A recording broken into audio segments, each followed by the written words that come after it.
I asked Jeff Irwin to pull this together. You've already heard from Jeff. I'll let Jeff introduce the other members of the panel, all of whom have put in many years in Lansing and are experienced with the ropes in Lansing. And I asked them to talk about a strategy, a Michigan strategy, in regard to these issues, money and politics. And I'm just going to, Jeff is going to chair it, and I'll let him introduce his fellow panel members. So thank you, Jeff.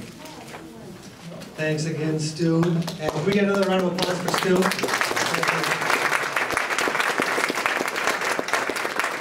Thanks for pulling this together. I know that with the recent SCOTUS decision, the timing couldn't be much better. There's a lot of focus on what's happening nationally with campaign finance and campaign finance reform. Certainly a lot of progress is needed in this area. We've been talking about it all morning. But Stu had asked me to come this afternoon and talk a little bit about what we can do at the state level. What ideas and proposals could be advanced in the state legislature, and what we as citizens together can do to organize around these issues and make a change here in Michigan.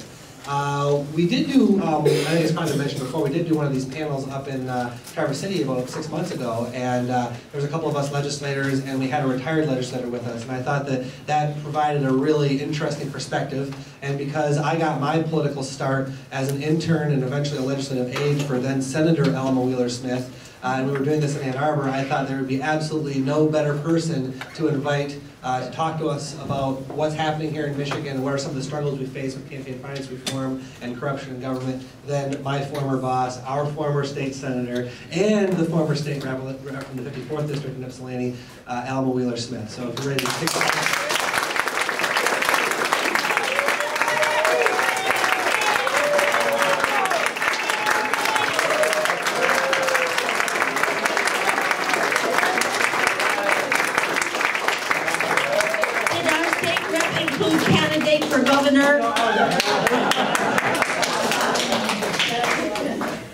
Thank you. Just think where you would be now.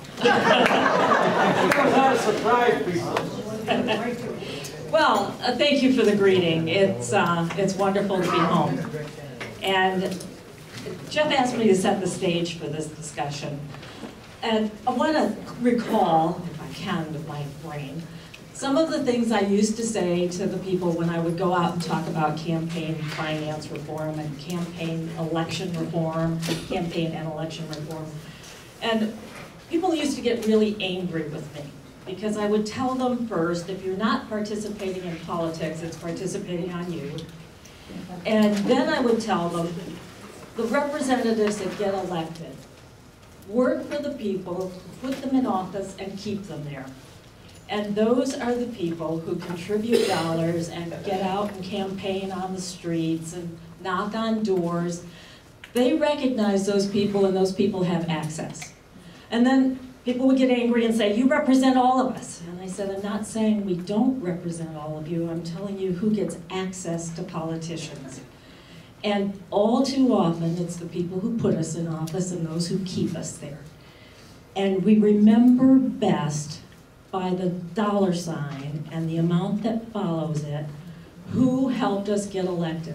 I can't tell you how freeing retirement, even though it was forced and I hated it, has been, because I don't have to pick up the phone and dial for dollars.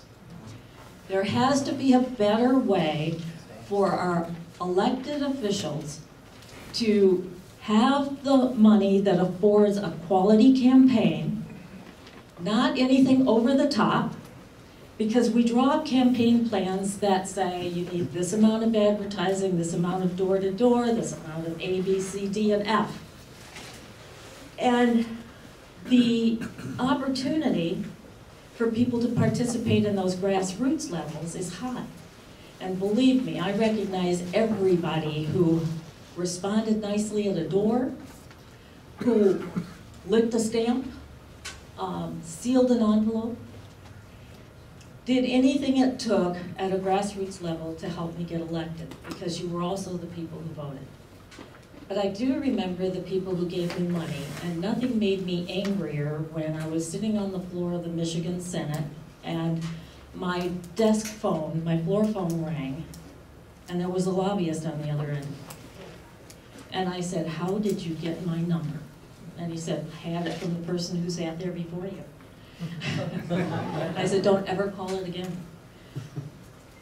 There are politicians who will accept contributions from corporations, individuals, any number of people, and thank them very much, acknowledge them when they see them on the street, and say, I'm sorry, you didn't buy my representation or my vote. Explain to me what you want me to hear. I'm going to get the other side, and then we're going to move forward. And then there are others who look at that list of people who contributed money, and it's like, what do you want, and how quickly can I get it for you?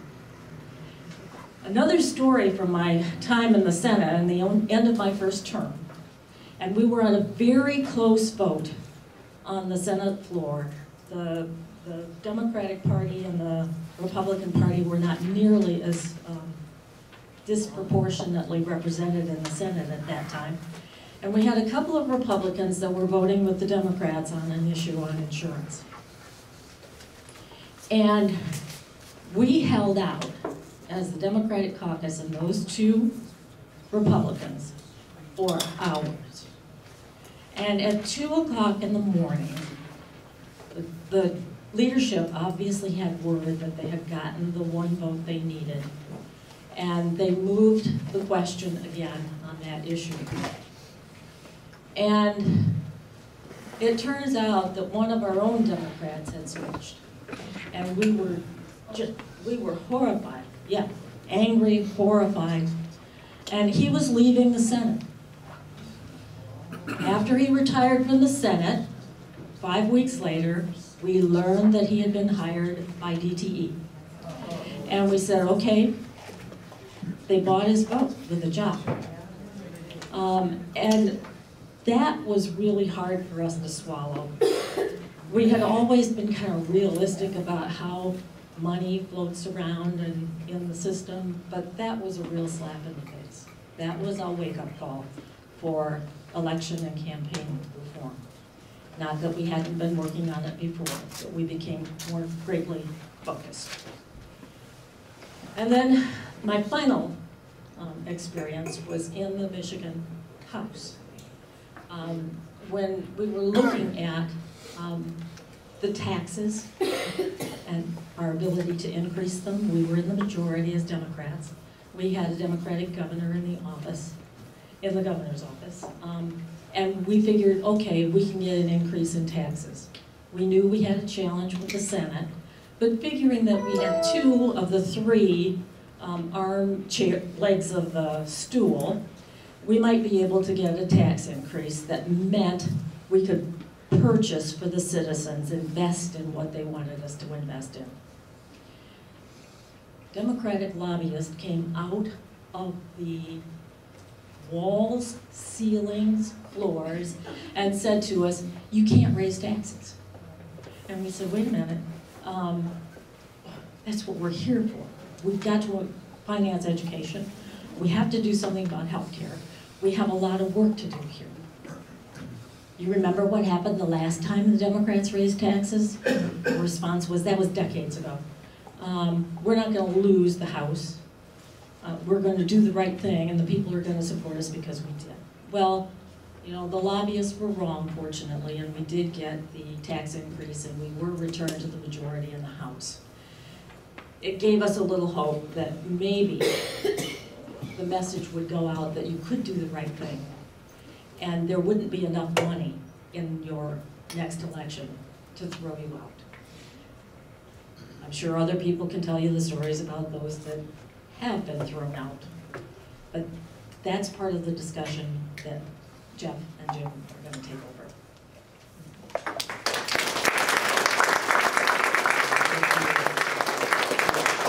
Thank you, Alma, and thank you for your service. And I was remiss in not mentioning that you were an excellent candidate for governor. I was so proud to support you, and then also to support that ticket with Dave Bonnier. And we would have a different state if that had happened differently. Of course, I'm also the guy who is posting on the Detroit News yesterday about lock boxes and Al Gore and everything, so maybe I'm just a little too nostalgic. But I thought that was a nice way to sort of kick off the presentation, you know, on a bit of a somber note, because what we're talking about here is a system that we have in our country where the rich and powerful are able to buy an outcome in government. And we see it all the time in Lansing.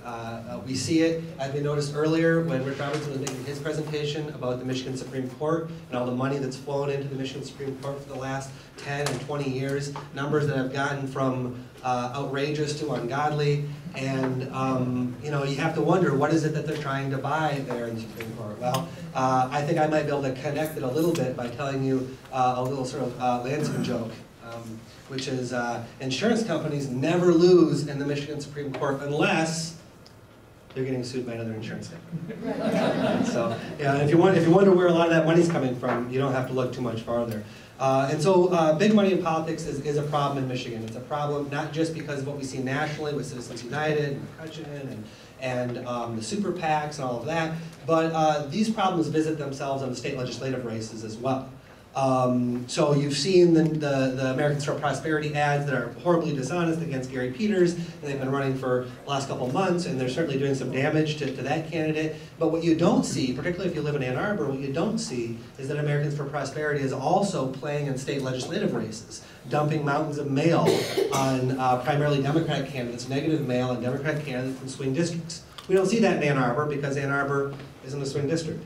But you see that in places like suburban Muskegon and South Oakland County and other parts of the state where these elections are determining the balance in the state House and the state Senate. You're seeing these national groups with their national money come into campaigns where usually you might see a $100,000 campaign, and they're tripling, quadrupling, quintupling that with national money, and it makes a huge difference in these races. You know, we're seeing the influence of groups like that actually in the Capitol. So I'm sure all of you remember during Lame Duck when we were debating right to work for less, and there were a whole host of people who wanted to make a law in Michigan that restricts the rights of contract and prohibits employers and employees from willing to have a union shop. When they passed that bill, Americans for Prosperity rented out the Capitol lawn for the entire week.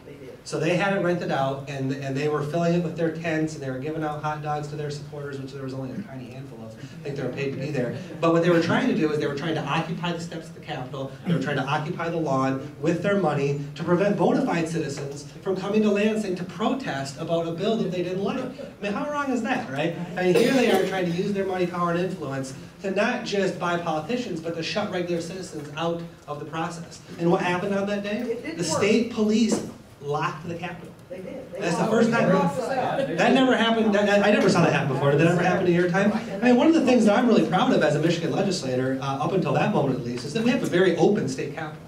You know, you don't have to go through metal detectors. You know, there's not a lot of security theater. It's a pretty open building. And if you want to walk into the Capitol and send a note in to me when I'm in session that says, "Hey Jeff, come out. I want to talk about campaign finance reform," I'll come out and I'll chat with you, right? You know, losing that because these national groups wanted to create a certain outcome in Michigan, and they were afraid of the outpouring of opposition from citizens, was disheartening.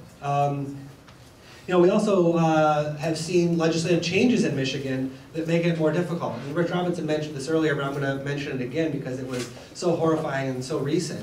But in December, right on the heels of our Secretary of State saying that she wanted to follow through on Rick Snyder's campaign promise to require disclosure of dark money in these statewide ads, the state legislature passed a bill prohibiting disclosure. Now, do you think that if all of our colleagues, constituents, were informed of that simple fact that they would approve of it? They wouldn't, and that's the power we have in this room. We need to reach out and inform these people. Democrats, Republicans, liberals, conservatives, nobody likes the idea that there's this dark money flooding into our state, that there's no disclosure, that we don't know who's pulling the strings. Everybody wants to know who's pulling the strings except for maybe the string pullers. You know, and it's not just that either. There's also the lobbying influence on Lansing. I don't think we've talked about that yet today, so I'm just going to talk about it very, very briefly because we want to leave some time for questions and answers, and we're all politicians, we can go on forever. You know, they have a real problem with lobbying in Michigan. Michigan has some of the weakest ethics laws Legislators aren't required to disclose what their financial interests are. Legislators aren't required to disclose who's buying them lunch and dinner all the time. In fact, our lobbying disclosure rules are very, very weak in Michigan. And a lobbyist could spend up to $55 a month on any one of us and not report that. Beyond $55 a month, they got to report it, right? And if you go and look at the reporting, you find some pretty big numbers. Just to give you an idea, one firm in Lansing last year, one of the most profligate winers and diners in the state, spent $1.5 million last year on food and beverage and game tickets and other things like that for legislators. One firm, $1.5 million. Now, you know, most legislators aren't so base and low and whatnot that they can be bought for a cup of coffee or a steak dinner, but still, I think that the public needs to have a lot more information about what it is that's happening in Lansing. And I think that if someone buys me a cup of coffee or a taco at Taco Bell or a dinner at the Chop House, you ought to know that. You ought to know who paid for that. Not just which lobbying firm paid for it, but which client was that on behalf of. What issue was it that they were trying to wheel me into in that particular interlude? We don't have that in Michigan. The United States do require. So, you know, the final thing I'm going to talk about briefly before I pass it on to Representative Townsend to talk about some of the things that House Dems are actually doing to try to change this reality. You know, there's another thing that Senator Smith mentioned, which is that, what's that? Oh, what's her name? Oh, what's her name, yeah. You're my favorite, Al. Which is, you know, what is it that legislators spend their time doing, right? I think citizens have gotten more and more frustrated that it seems like a lot of us just spend time running for office. We just spend time dialing for dollars and glad-handing. And where is the real work of legislating? Where's the real work of picking up the phone to help a constituent get connected with benefits that they earned and deserve? What's the real work of, you know, working on legislation to try to change our laws to be better for the citizens? How about getting some more money into our schools, or how about fixing the roads? Unfortunately, that's not the focus of many legislators. Many legislators are focused on raising the money and doing the public events that are required to get reelected, right? And the thing I want to impress upon you with that is that now that we've increased the campaign giving limits to a level that only affects 1% of 1% of the citizens in the state, at a level that really only helps the super mega rich write big checks. What you have now is a situation where I could go and I could get one single check from a deep-pocketed donor like locally Ron Weiser. I don't think he's going to give it to me. No, I don't. Given what I've said about his friend, the governor, I don't think he's going to give it to me. But theoretically, he could write me a $20,000 check to my PAC, right? Now, if I want to go out there and get individual donations, that would be like, I think, $200, $100 checks, right? So what's, from a sort of time management standpoint, in order to get the same energy from that one conversation with a mega rich, deep-pocketed billionaire, I need to have 200 successful conversations with regular people who can give the amount of money that regular people can give, right? So you begin to see very quickly how important these big donors become, right? You get to see very, very quickly how important these big donors become. And in December, I'm going to close on this, in December, when we doubled the campaign giving limits, there was a whole bunch of people in the state of Michigan who were very, very frustrated that they could only give $20,000 to these big partisan PACs in Lansing. And so the House Republican Campaign Committee, which is sort of our opponent in the November elections this year, they were able to call up some of their friends. And, you know, you've heard a lot about the DeVosses. But, you know, and the DeVosses are a family that maxes out at $20,000 from the House Republican Campaign Committee every year. But when the limit was doubled from $20,000 to $40,000, the House Republican Campaign Committee was successful in reaching out and getting folks that had already written $20,000 checks to go up to $40,000, right? And normally you think that, okay, that's Dick DeVos, $40,000, that's one thing. But it's not just Dick DeVos. The folks who got up to that level, Daniel DeVos, Doug DeVos, Elizabeth DeVos, Helen DeVos, Maria DeVos, Pamela DeVos, Richard DeVos Sr., Richard DeVos Jr., and then there's also, you know, Peter Secchia and the Vanderweedes and you know, all these people. They're all from one family, and they have this incredible influence on our politics. So this is a problem. This is a problem when the broad swath of citizens out there are potentially helped by a policy. But if there's just that one billionaire that it hurts, it's not going to happen. We've seen that in tax policy in the Michigan legislature. where taxes on low-income people were increased when the Republicans took away a large portion of the earned income tax credit.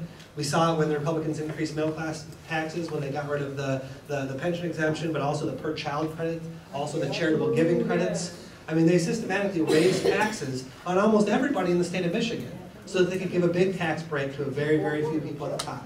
How is it that they're able to get away with tax policy that is so horrible for the broad swath of Michiganders? How is that possible? Rep. Townsend. Thank you.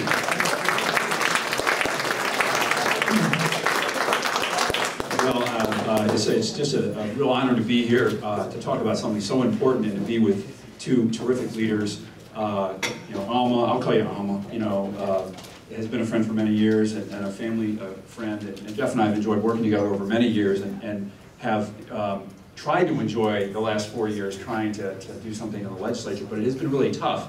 My name is Jim Townsend, and I represent Royal Oak and Madison Heights in southern Oakland County. And one of the things that Representative Smith, or Senator Smith, or Alma said right at the beginning was something really important. And it is, what's so wonderful about this job is that you get to weigh the interests. You know, that's what's so special about being an elected official, particularly serving in the legislature, because unlike, you know, the hired guns or the people that are coming in to try to convince you that their point of view or the point of view they're being paid to espouse is the most important thing going on that day. You know, your job and your privilege is to be able to weigh those things. And I think Alma's right that I think the great majority of the legislators really do attempt to filter out the financial influences that are part of the game, unfortunately, part of what happens in Lansing, to try to make those calls. But not everybody does. And so I think Alma and Jeff have both spelled out really well what's, you know, kind of what we're challenged with, what are the problems that we have. And so my job is to really talk about some of the solutions, both kind of the policies, but I won't go too far into that. We have a couple of pieces of paper that I hope everybody has. Does everybody have this? There's one that says open, honest, accountable. And then there's another one that just talks a little bit more about election reform legislation. If you don't, I think we have a couple of extra copies. Do we have extra ones of both?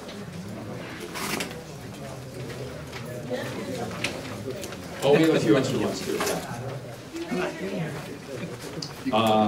They are on the website. They're on the House Democrats website, I know.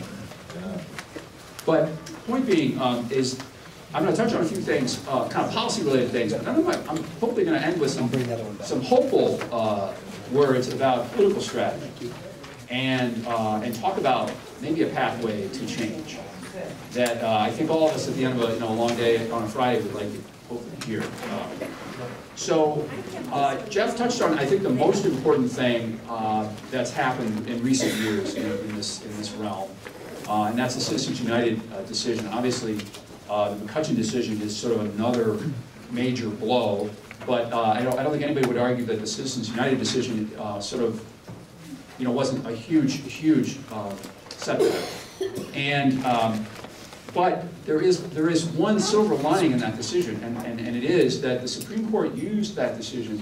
They used an argument to justify treating corporations like people and doing the really unfortunate things that are in Citizens United. They used an argument which was that while they're operating at the federal level and influencing federal policy, states are free to do whatever they want. And that's good news for us here because we have an opportunity, if we pass the agenda items that are on the piece of paper we passed out, to undo a lot of the badness, at least in the state of Michigan, that Citizens United represents. And so the first thing I'm going to touch on is really the first couple of bills on that, on the front page of that, the open, honest, and accountable. The piece of legislation introduced by Representative Lipton and then a series of bills from other colleagues, Representative Yanez and Representative R.O.A.D. And you know, in a nutshell, what these bills do is require that corporations in various forms, you know, obviously there are many different ways you can incorporate in this state as a business, but that these corporations are required to follow the Michigan Campaign Finance Act so that they can engage in the dark money escapades that they're doing right now, and that are essentially removing accountability from our system. And so, I mean, to me, that is the most important thing that we've got to fight for. Now, there are, there's more than a dozen pieces of legislation, but it's all fantastic, I think. We're very proud to have a package of bills that try to solve as many of the problems as we can. But I think that would be the one that's most important. I mean, a few of the others that might be of interest deal with things like, well, trying to get rid of the revolving door we have in Lansing. So very often what happens in Lansing is people serve in official capacities. They may serve in the legislature, they may serve in one of the executive positions, and then they can walk across the street and take a job at a lobbying firm. And there's no cooling off period. They don't have to pause at all. And the problem is, and this is one of the inherent problems in term limits, quite frankly, is that people naturally are going to be thinking about what they're doing next, especially in circumstances where their terms are limited. And so to have a situation where people can just go across the street and start working for the people who are lobbying them, hours earlier, is something that it's completely unacceptable. Jeff mentioned that we have some of the weakest campaign, and ethics, sunshine laws in the whole country, and it's just something that we can no longer accept. And so there's a series of things that go after that. There's legislation here that deals with ending pay-to-play in government contracting. This happens all too frequently, both in terms of government contractors who are making campaign contributions to the people who are then turning around and making decisions about whether they grant them a contract, or they'll make, the legislation we have would require, would prevent them from making other kinds of expenditures as well that influence campaigns. Because we want to make sure that, the kinds of things that we've seen go on too often in Michigan, where people are, I like to call it basically, it's private power out of control. That's really what we're faced with here. And before we turn it over to questions, I want to sort of maybe talk a little, just take a step back from the details of this legislation, and we can answer questions about any of this.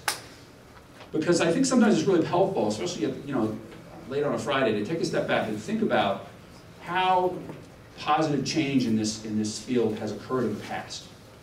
Because, as they say, what does it say on the Treasury, the Justice Department building, past is prologue, right? So anywhere we've seen, there are cases where in the past we've managed to organize and pass legislation to address, private power out of control.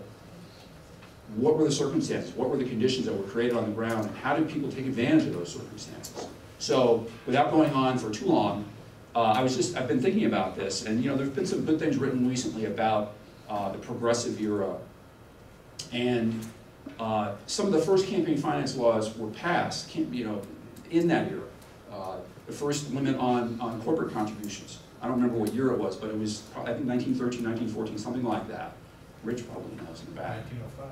1905, so it was close. Within 10 years. That's pretty good for a legislator.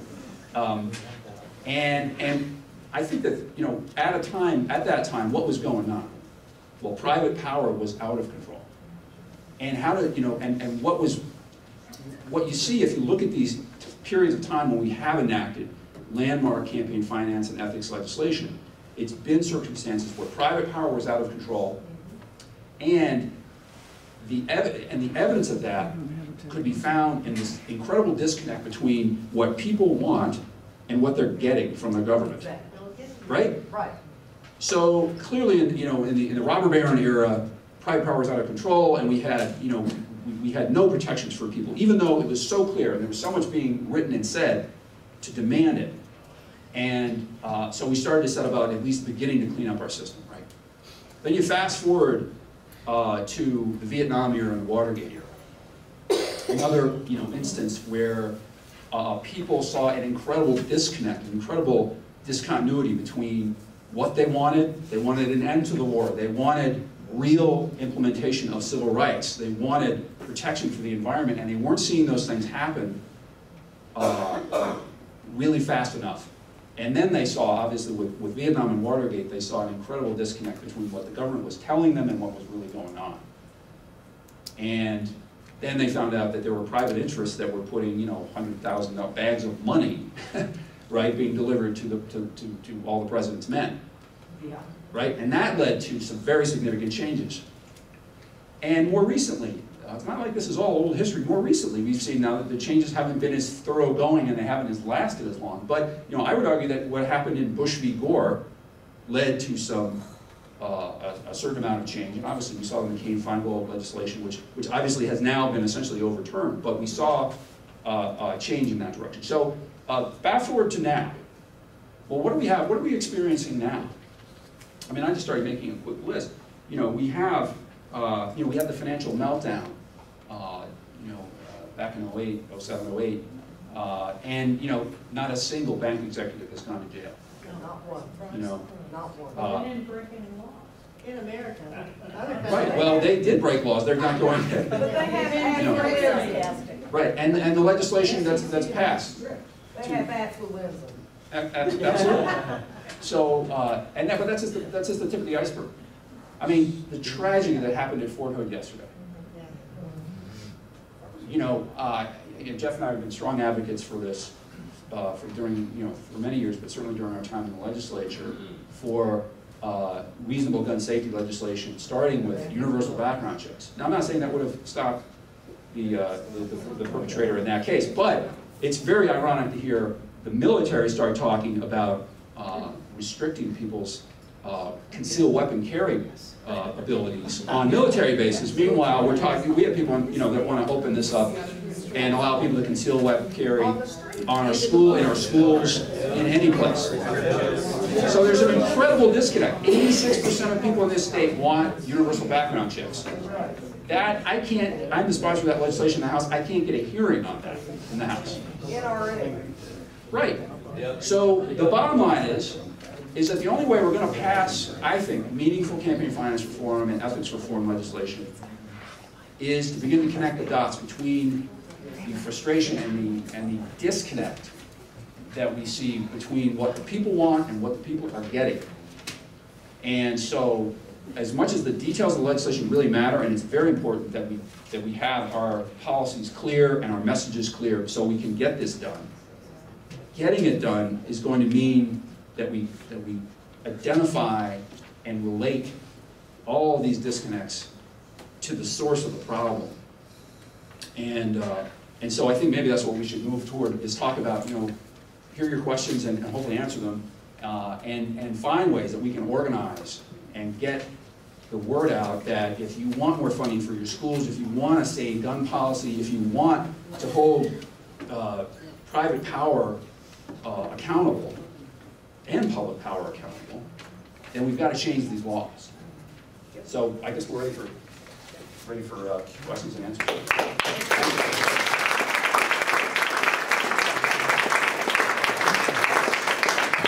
Thank you, Jim, and thank you, Alma. The other thing I want to mention is, since we didn't talk about it at all, is on this page here, there's just too many issues to go through all of them. You'll see a couple of proposals to change the Michigan Constitution through the route that Alma just mentioned, which is, for instance, one that's near and dear to my heart, House Joint Resolution I, introduced by Representative Jim Townsend from Royal Oak, that would end gerrymandering and create a nonpartisan redistricting commission. That's not campaign finance reform, but we wanted to make sure that you knew that we were working on that, this election reform, and it's important. And I think that to get there, we have to have more sessions like this. We got to get the choir together and practice and practice and practice, and then go out and proselytize and bring in some new friends. And we take advantage of the intersectionality here with a lot of different issues. And we've got an expert here from Vermont, Ben in the back, who helped do this in Vermont. And he was sharing with me one of the ways they did it there, which is I think the path we need to follow over the next 2 years, is we need to reach out to the environmental groups and the civil rights groups and the hunting and fishing groups and the labor unions and the business groups and everyone, and the churches, the faith-based community. We need to reach out to every single identifiable community out there and take advantage of that 80% support we have on campaign finance reform, build a movement, and then put together a petition drive that can't be beat. That would be the way I'd like to go about it. I'll help no matter what. So now I'm going to do the disclaimer that I must do before I say the next thing. I serve on the board of the Michigan Campaign Finance Network, and Rich Robinson is our executive director, so plug your ears. And when we get that 80% of the people who are willing to go out and sign a petition, you need to get some money from them. Because the opposition is going to come out no matter how small it is. You need to get the education tools running, up and running, so that people are caught early before the chatter and the static starts. You're absolutely right. We'll never have enough money to match them dollar for dollar.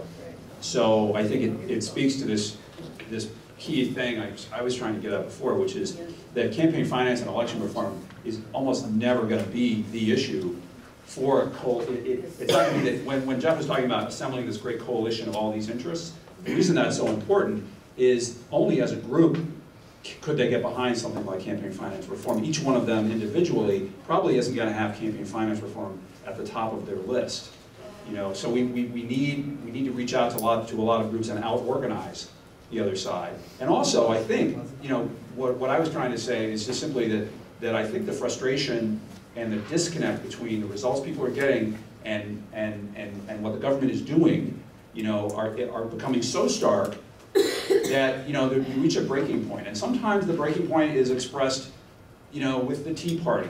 Well, I mean, I think the main thing, and this is something we should take on, is how to simplify this, because the problem with it is it's pretty arcane, it's pretty complicated, but really it boils down to private power being out of control, and things that are so out of sync with our interests. You know, this whole idea that everybody should be for smaller government. What does that really mean? That means, well, yeah, that means smaller potholes. Smaller government means, you know, we aren't doing anything about potholes, we're dismantling public education, and we're walking away from our responsibilities to keep people safe and secure and healthy. That's smaller government, and Deregulation of banks. right. I mean, smaller government really is something that only people who are championing a bigger corporate sector are really for. And until I think we can kind of simplify it down to that level of, are your values for protecting and empowering the population, or are you for, you know, essentially a private sector that's, everybody's out for themselves? I think we can make progress. Start to do that. We may not get our good government issues on the ballot for 2014, but there's the potential that a group out there can get a part-time legislature on the ballot for 2014. We have term limits that has already so created dysfunction within the legislature that to get a part-time legislature that is term limited will be an absolute end of the citizen's voice. And I don't think they make that connection. It puts the executive branch in charge of state government. The people have no voice because their representatives are not there long enough to learn the system, and then they're not there long enough to act on the system that they haven't quite come to understand. So we lose on 2 counts. So, you know, we need to watch that one very carefully. Let me just get my oar in the water just briefly at this point too. I think you make a good suggestion. I think it's something that we could do a better job of. But one action item I have for all of you is that if you haven't given your name and address and email and phone number to R.O.A.D and to Campaign Finance Network and the election reform folks that are here today, Wolfpack and others, those are all organizations that are working on making a difference on these issues. And if they don't have your contact information, they can't send out talking points, they can't send out the message of the month and all of that. And I would say the same is true for us. I've got an email list in my office. If you email my office and say, put me on the list, you'll get at least 1 email a month from me talking about what's happening in Lansing, some of the stuff that's maybe not in the papers, but a couple layers deeper in the government. And, friend me on Facebook and follow me on Twitter. I'm constantly sending out messages about what's happening right and wrong in Lansing. And I would love the opportunity to communicate that with each and every one of you and to help build that echo chamber that the other side is really good at working because they're paid to do it, but that we have to do on our free time. And I'm sending out stuff all the time. I'd love to be connected with you, and that's one of the ways that we organize. One more question? All right. Who hasn't had a chance yet? Anyone in the back? Yeah, I just had a question on the proposed bills. Which one of them specifically would cause or encourage the transparency for the C3 and C4 committees? It doesn't exist because of the December. So I'm looking at these bills, I think it's either 4418, 4419, or 4420. As Representative Townsend said, these each attack a different sort of type of organization of corporation, and without getting into the details, It's the independent expenditures it's probably 4420. for organization. Or maybe 19, I'm sorry, we have to get into the details of it, but taken together, these three hit the C4s and also, you know, private corporations, C corps, all that kind of stuff. So it's definitely one of these, but I'd have to look into legislation to tell you that. But it would force that transparency that isn't there now. Yeah, exactly. That's exactly what these bills are designed to do in combination, is require that transparency and accountability for the nonprofits that are working in this sector, for the super PACs, you know, for any private corporation that might want to take advantage of any opportunities to spend. This would require them to disclose their expenditures across the board. Thank you. Thank you very much. Yeah.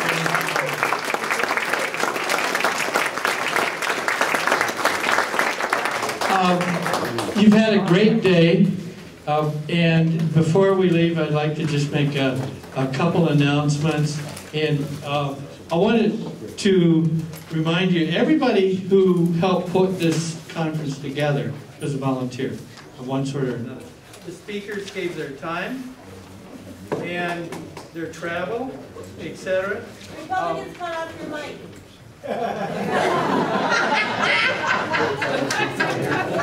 No more free speech for you. And I'd just like to ask you to give the volunteers. R.O.A.D in particular had a group of people, 10 or 12 people who came here. We're here 7:30, 8 o'clock, helping set up, and they're still here helping. Let's give our volunteers a